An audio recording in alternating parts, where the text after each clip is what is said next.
Morgen, meine Damen und Herren. Ich begrüße Sie alle sehr, sehr herzlich und natürlich ganz besonders unseren Hausherrn, Herr Ehrensenator Dr. Renner, mit einem nochmaligen Dank für die Möglichkeit, dass wir hier sein dürfen. Ich werde niemand sonst besonders begrüßen. Es ist klar, dass ich aber natürlich alle Referenten und Referenten, die noch da sind, noch einmal danke für einen sehr, sehr lebhaften und vollgepackten Tag, die Sie uns geschenkt haben gestern. Ich glaube, wir haben uns auf den Weg gemacht, um zu schauen und zu entdecken, was diese Zwischengesellschaft ist und was es sein kann. Und natürlich wollen wir überlegen heute, wie das mit der Zwischengesellschaft weitersieht. Ich werde gleich unsere Hauptrednerin des heutigen Morgens, Dr. El-Saadawi, vorstellen. Das tue ich gleich, aber ich finde es natürlich ganz großartig, und das sage ich sofort, dass Sie sich aus dem schönen, warmen Kairo in den kalten Karlsruhe gemacht haben mit ganz heißen Themen.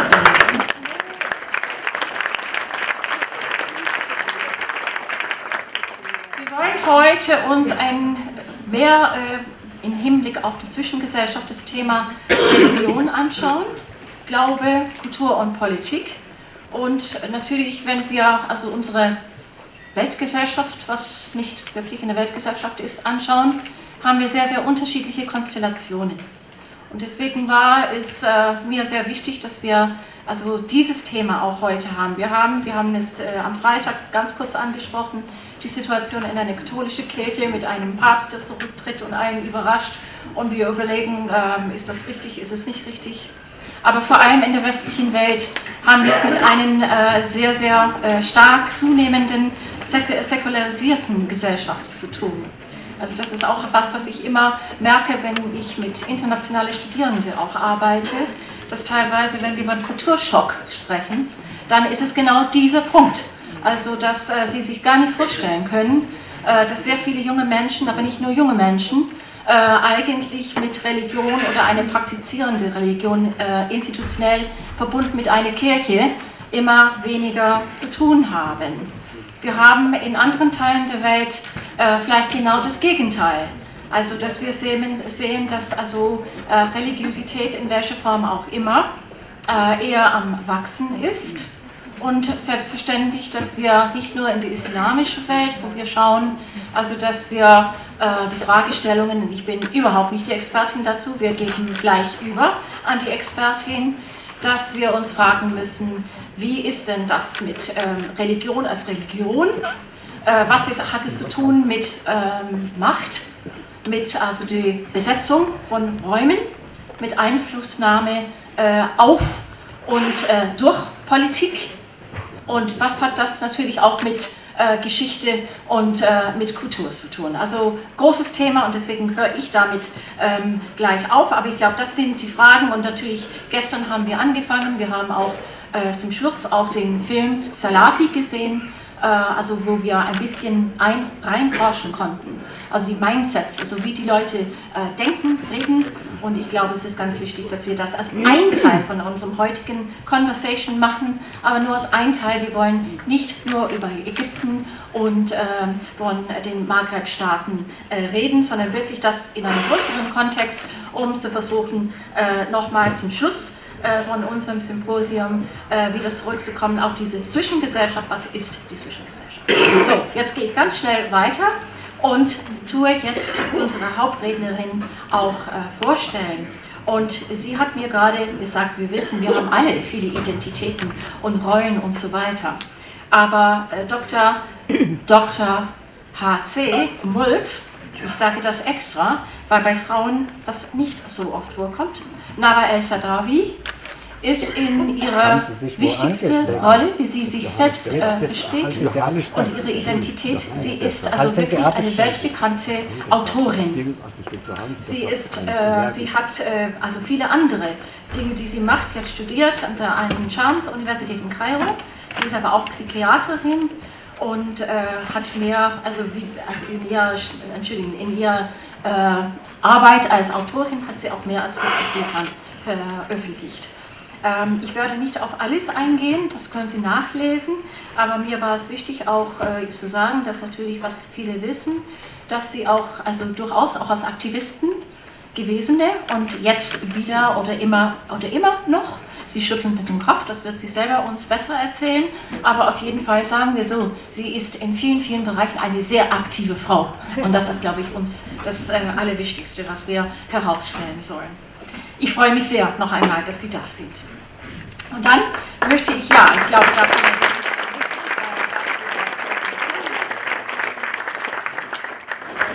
und dann möchte ich übergeben an Gabor Pahl. Und ich werde auch ihn nicht näher vorstellen. Er arbeitet als Moderator, Redakteur und Autor für den SWR in Baden-Baden. Ich sage vielleicht nur so viel. Er studierte in Frankfurt am Main und Edinburgh. Also irgendwie ist Schottland stark vertreten in diesen Basel-Gesprächen.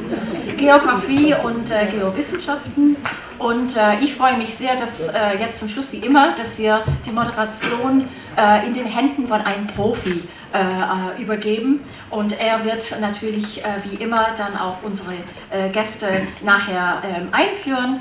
Aber zunächst werden wir erst unser Keynote-Lecture, unser Keynote Vortrag hören mit Frau El-Saadawi. Ganz herzlichen Dank, dass Sie da sind. Ich bin sicher, es wird ein sehr interessanter Vormittag.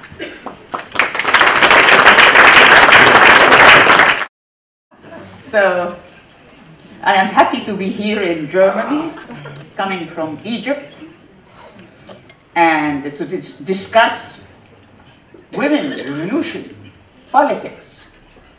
And what I would like to say, that there is a lot of misunderstanding between our language and your language. So we need to decolonize the language. My mother tongue is Arabic, not English, not German. So, and in the best translation, you lose 30% of the meaning. So now I am speaking in a foreign tongue. I'm trying to, and I just came from Cairo, from the revolution. People are dying every day in Egypt. Men and women, there is a lot of blood. While we are talking here, people are bleeding under the bullets of the Muslim Brothers and of the United States and colonialism. That's why I cannot speak about women liberation apart from liberation of colonialism, American colonialism, European colonialism, and all types of oppression. And I am amazed that people discuss women liberation separate. Separate. They speak about backlash against women by Islam. It's okay now. Can you hear me? It's okay. But you can't see me. Yes. Yes, that's yeah. So they speak about women liberation, and they say, well, women in Egypt now, or in Afghanistan, or in Pakistan, or in Iran, they are suffering from Islamization and from the Islamic Revolution. But why? Nobody is asked why we have these Islamic revolutions. You know that the United States pays billions of dollars to the Egyptian army since Mubarak, and now they pay the Muslim Brothers to give power to the Islamic groups. How can I, and then I am oppressed by the Islamic groups. So how can I speak about my liberation without connecting these colonial powers, military colonial powers in the United States, in Europe, to the revolution in Egypt? So if we disconnect, we don't understand. I teach creativity and dissidence and revolution. There is a relationship between creativity and revolution. in order to be creative, you have to be revolutionary. You have to be against the system. And the system is not only political, it's not only religious. Because when you speak about religion, I am supposed to come and speak about religion and culture and politics. And they are one. And everything is political, because it deals with power. This water is political, because you have money. There are millions of people in Egypt who do not have clear water, and in many countries. So this is money, this is politics. And religion is a political ideology. What is religion? You know, I spent years of my life studying the origin of religions. You know, in ancient Egypt, we had the female goddess. Where is the female goddess now? Why the female goddess disappeared in history? And we have the male sky god only that came in Judaism. And then Christianity inherited the male sky god, and then Islam inherited that. So unless we connect, I have to drink some water.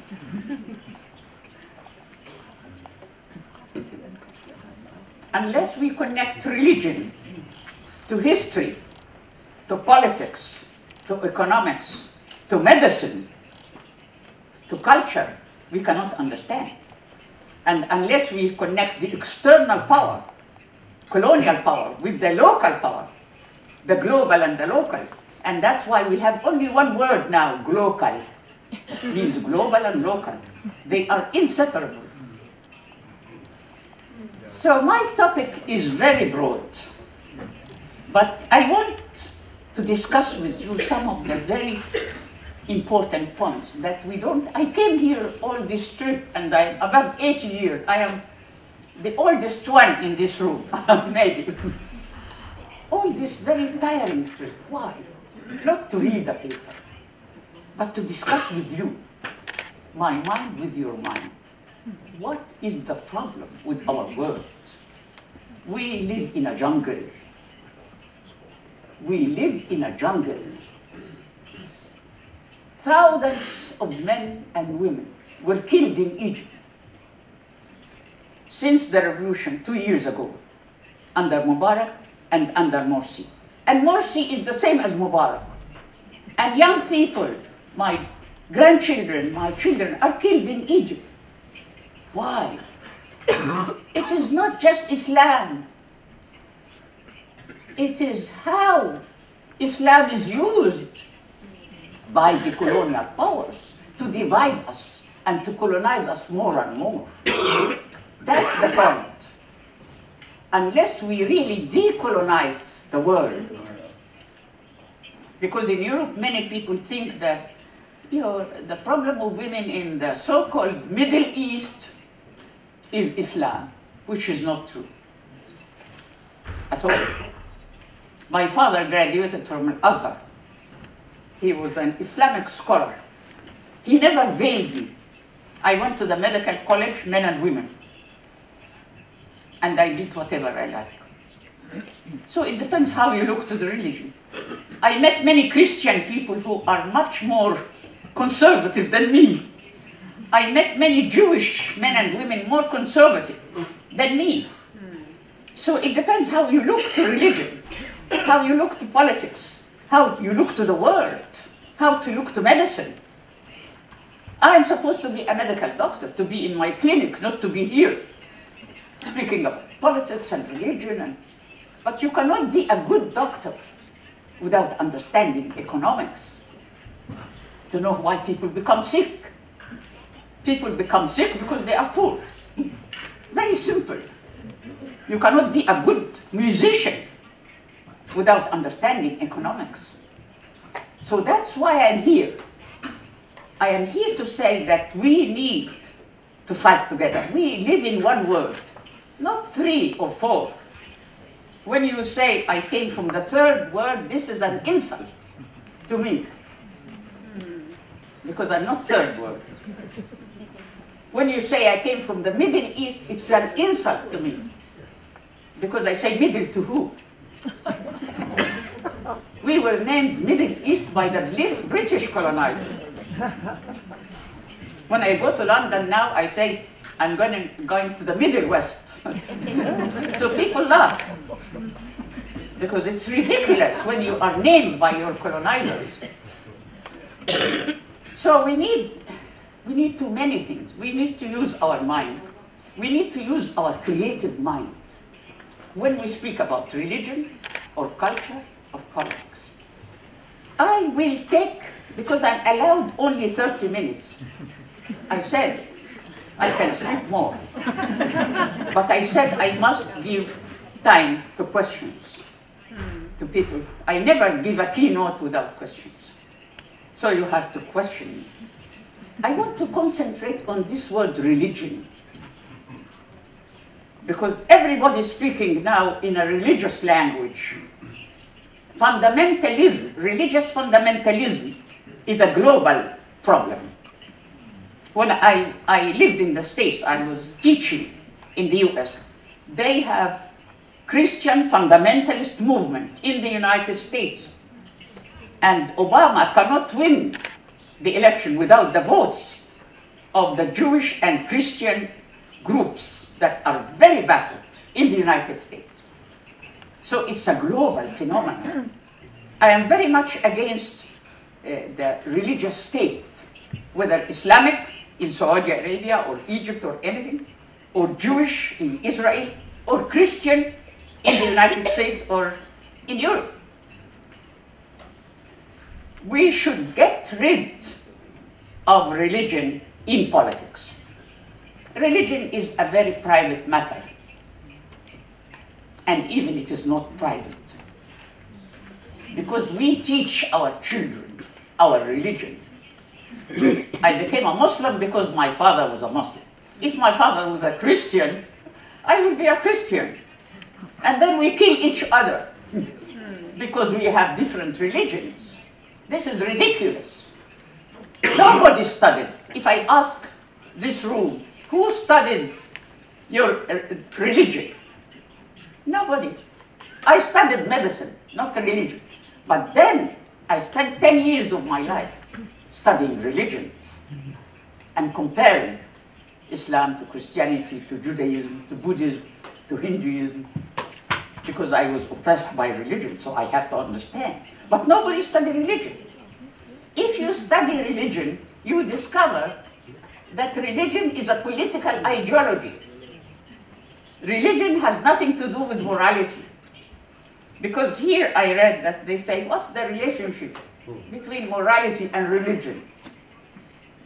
Religion teaches double morality, not morality.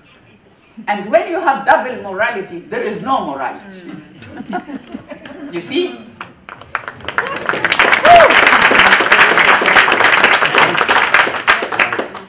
So we have to look to religion in a deeper way. It is politics. I compared the Quran to the Bible, the Old Testament and the New Testament, the three books. I spent 10 years comparing them. They are similar, very similar in double morality. Morality for men and morality for women. Very similar in racism, that you kill the other. You kill the other who does not believe in your God. What's that? What's that? So we need really, if we are caring about the blood that is split everywhere because of religion, it is politics, it's economics, it's money. But they use religion because religion is a political ideology.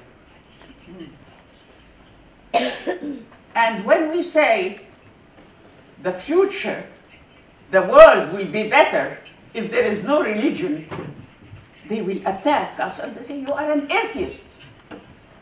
You are against morality. This is not true. I met people who do not believe in any God, but they have a good morality. They are responsible. They don't betray their husbands or their wives. I met a lot of Muslims very tough Muslim men who betray their wife, and Christian men and Jewish men. I met a lot of men in the world who do not respect their wives, and they destroy their family. You know? And they say we are good Muslim or good Christian. And I met people who don't believe in any religion, but they are responsible, and they are faithful, and they care of their family, they respect their wife. So it's not a matter if you are a believer or not.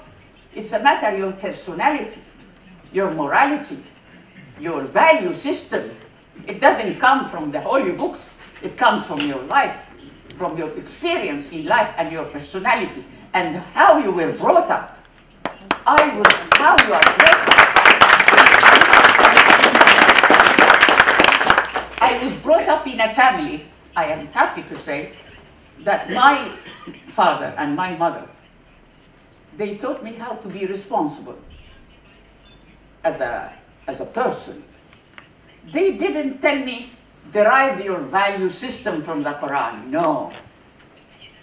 My father told me, use your mind, be critical, because there are a lot of contradictions in holy books. A lot of contradictions in the 3 holy books. You find a page like that in all of them. Men and women are equal, and then you turn the page and you find male dominate women. You know, so that, but this is politics, because holy books are political books.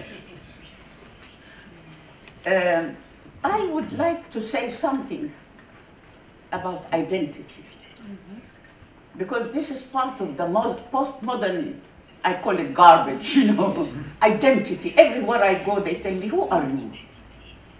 Are you Muslim? Are you Egyptian? Are you Arab? Etc. Are you Middle Eastern? And all this. So we need to revise this identity. It can be very divisive. It divides us. In this whole, what's our identity? You know, my identity is what I do. I don't inherit my identity. It's not the biological identity that I inherited Islam from my father, or I inherited being Egyptian nationality or anything. My identity is a freedom fighter. When they ask me, what's your identity? I say, I am a freedom fighter. That's my identity. So we need to change all those conceptions that we read in books. You can read many things in books, but we need to think, to be creative, to criticize professors and philosophers, because many philosophers were religious and were very narrow-minded. Even Aristotle, you know, the philosophy developed with humanity. Now we have a better philosophy. But philosophers, traditional philosophers, are very backward. So we have to use, and also doctors and physicians. I was very critical of my medical education, because we inherited our medical education from the British. And can you imagine that in all my years of studying medicine, from Cunningham and anatomy and all that, we didn't understand women. For instance, the most important sexual organ in the woman body, we didn't study as doctors because of patriarchy. So even science is full of lies. It's not only religion or politics. So we have to use our creativity and use our mind to criticize what we study, whether science or religion or politics, and to connect. Creativity is based on connection, the ability to connect between all domains in life. body and mind and spirit. I am sitting here in front of you with my body, my mind, my spirit, my childhood, my history, my pains, my suffering, my joy. I am sitting here with all my life. So if we split between the physical and the spiritual, this is at the core of women oppression. And that's the problem of religion. Religion, because religion is based on separation between the body and the spirit. God is the spirit and the mind, and man is the spirit and the mind, and women are that. So, and I am amazed when I travel to Europe or to the US, and then I find women, feminist women, who tell me we are very spiritual. So I tell them, what do you mean by very spiritual? Because the word spiritual is self against you. It means that you split between your mind and your spirit and your body. And I am a psychiatrist, but I studied medicine. I studied surgery, anatomy. I studied the physical diseases in order to understand the psychology. We call it psychosomatic diseases. It means diseases of the body and of the mind and of the spirit. So I would like to discuss some point about monotheism and polytheism. In ancient Egypt, we had polytheism. We had female and male goddesses. And in ancient Egypt, it was more democratic than now. Because when you divide the power at heaven between many gods and goddesses, there is democracy.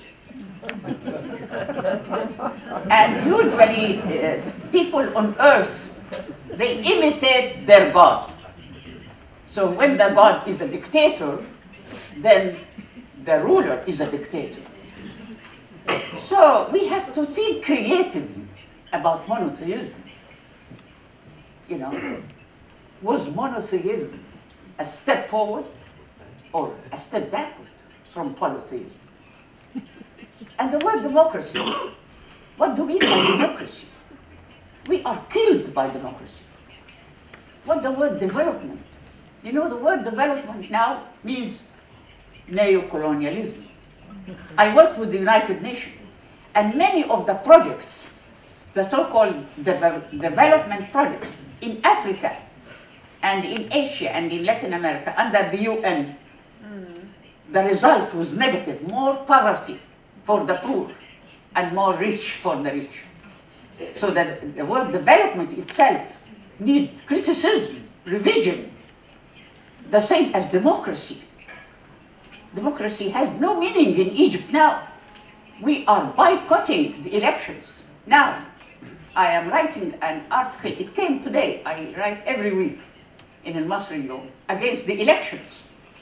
Because democracy is not elections. You can oppress people by elections. And many things in our world, in this big jungle, that we need to use our creativity and criticize bravely, because it needs courage. It needs a lot of courage to speak your mind. And people will hate you. Everybody hates me, you know, because I speak like that. You know, I am censored in the US also, because they don't like that. They like feminists who separate between sexual oppression and economic oppression. They like women very much who speak about genital mutilation. They love them. They love women who speak about genital mutilation of women split from colonialism. And I will say a joke. Usually when they ask me to speak about female genital mutilation in Egypt, so I tell them there is a relationship between female genital mutilation in Egypt and George Bush. Why? Why? What's the relationship between American policy in Egypt and the increasing incidence of veiling of women and female genital mutilation? There is a relationship. And this connection is important. No. So that we understand the dynamics, what's happening in the world to women. Because women issues are not just women issues. It's political, economic, social, historical, medical. It's everything.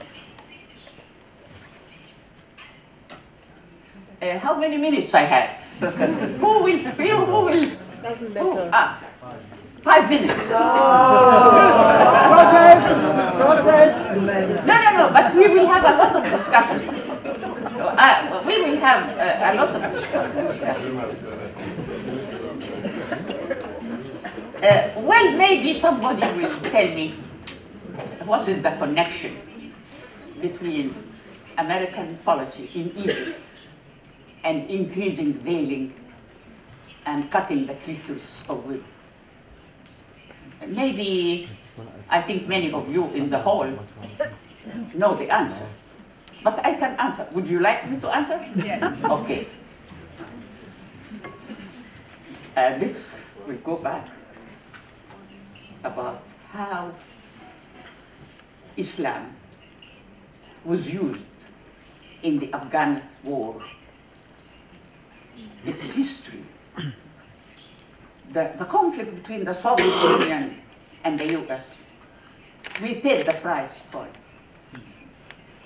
Small countries, poor countries in Africa and in Asia and in Latin America paid the price, men and women, because of the conflict of the big powers. So when there was a conflict between the Soviet Union and the US, and there was a war in Afghanistan, what happened? The United States gave a lot of money to young men from Egypt, Saudi Arabia, Osama bin Laden. They made collaboration. That's why I say Osama bin Laden and George Bush are twins. They are twins because they work together.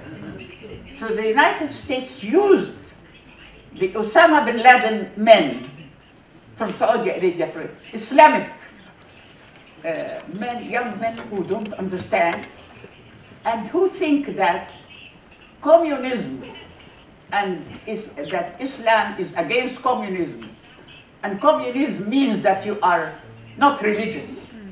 That's all very narrow-minded, and they were motivated and giving money to go and fight the Soviet Union in Afghanistan. And this created this increasing of Islamization of everything. I used to go to the United States and there were books about Islam, books published about Islam. Islam came to the front to encourage Muslim young people to go and fight the Soviet Union in the Afghan war. And when the Soviet Union was dismissed from Afghanistan, the United Nations didn't need the Osama bin Laden people. They don't need them anymore. So Osama bin Laden turned against the US, and that's the conflict. The son killed the father. The same as happened in Egypt under Sadat. When Sadat came to power during the 70s, he worked with the United States. We became an American colony since Sadat.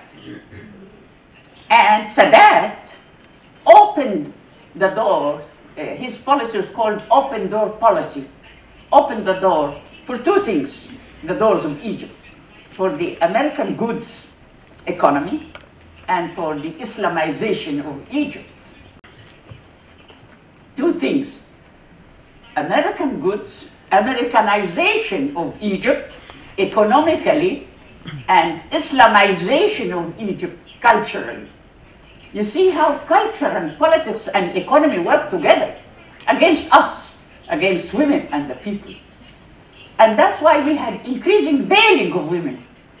When I was a student in the medical college, during the 50s, there was not a single girl student who was veiled.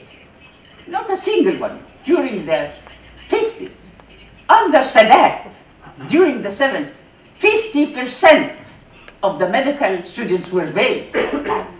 So you see how Islamization, going with Americanization, how colonialism is using religion.